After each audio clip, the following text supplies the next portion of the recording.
Y a propósito de este tema, hacemos contacto vía Zoom con Ramiro García, presidente de la Federación Nacional de Abogados, para que exprese su punto de vista. Doctor, peculado, tráfico de influencia, reparto de empresas del Estado, redes delincuenciales organizadas, son algunos de los delitos que suenan en los últimos días, y todo esto en medio de una emergencia sanitaria. ¿Cuál es su criterio de lo que está pasando en el país? Buenas noches. Buenas noches, un saludo para todos los televidentes. Esta epidemia, esta emergencia sanitaria nos ha mostrado la peor cara del Ecuador.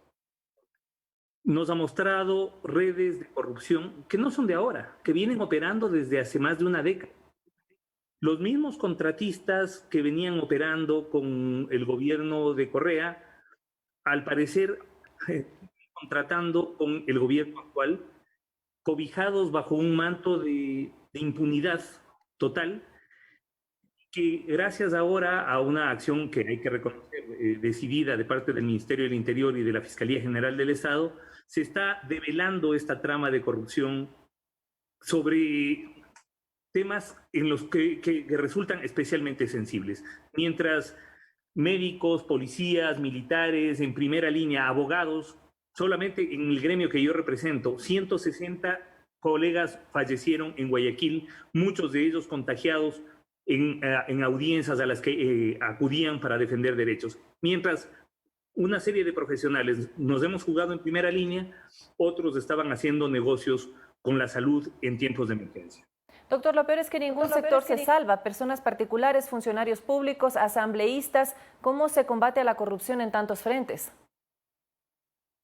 Bueno, esto nos muestra que la corrupción no es un problema focalizado ni aislado.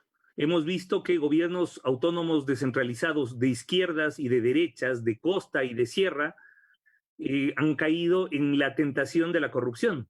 Así que creo que ya es hora que repensemos el país, repensemos los valores sobre los cuales estamos construyendo este Estado, y creo que esto está haciendo metástasis.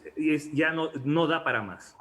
¿Peor que la pandemia podría ser la corrupción en este momento, doctor? Lo que pasa es que para la pandemia se encontrará vacuna y se encontrará cura, o ya nos inmunizaremos de aquí al mediano plazo colectivamente. El problema es que la corrupción sigue siendo una enfermedad endémica para la que no encontramos cura ni vacuna, y que sigue minando las posibilidades de futuro del país. ¿Qué futuro estamos dejando a las nuevas generaciones? Pero además, ¿qué nuevas generaciones son las que vienen? Porque, ojo, que vemos que existe que los involucrados en las nuevas redes de corrupción es gente muy joven. Es decir, aquello que veíamos como patrimonio exclusivo de la vieja política, pues ahora resulta que son estructuras muy jóvenes de pseudoempresarios que no producen absolutamente nada y que lo único que hacen es intermediar entre el Estado y los proveedores para vender, ganándose varias veces lo que cuesta en el mercado un bien o un servicio.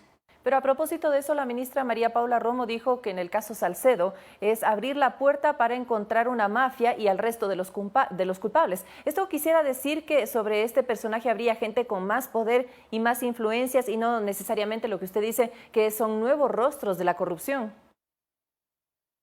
Bueno, vamos a ver si es que aparecen viejos rostros de la política detrás de estos nuevos rostros de la corrupción. Pero este señor Salcedo no es que aparece ahora.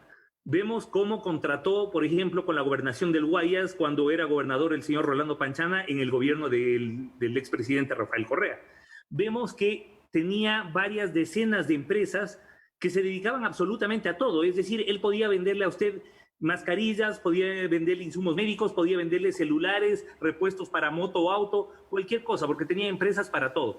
Entonces, lo que vemos es que el sistema de contratación pública ha colapsado. Definitivamente se generó todo el esquema que se generó en la contratación pública del correísmo, no ha podido ser desmontado en este gobierno, y sigue produciendo cada tanto eventos de corrupción como los que estamos viendo ahora. Doctor, antes de finalizar, discrepancias entre la Fiscalía y la Justicia. Por un lado, la Fiscalía, tras los operativos que terminaron con varios detenidos, esperaba más que la imposición de medidas sustitutivas. La Justicia, en cambio, frente al inicio de sumarios administrativos, pide respeto a sus decisiones. A su criterio, ¿quién tiene la razón? Bueno, la Fiscalía es parte de la Administración de Justicia. No podemos pensar en una justicia penal sin Fiscalía.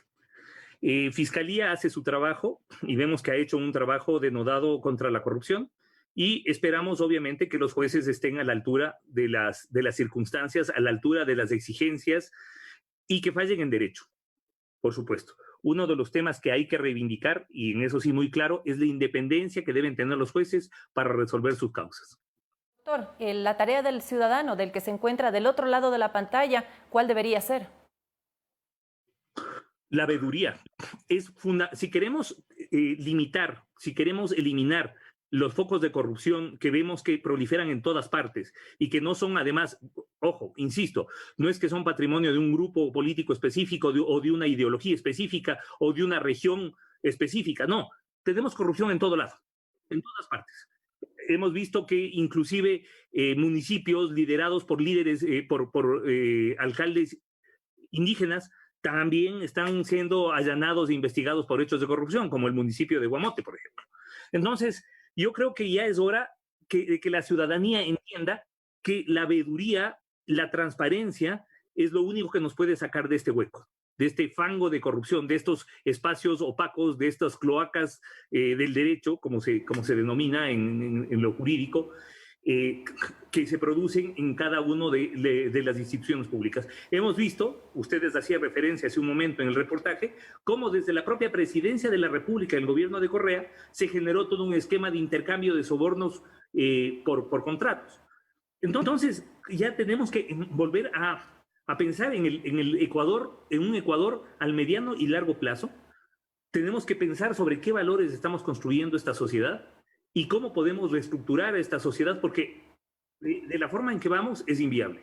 Y para eso hay que seguir buscando la vacuna. Muchísimas gracias, Ramiro García, es presidente de la Federación Nacional de Abogados, por sus impresiones aquí en Telediario.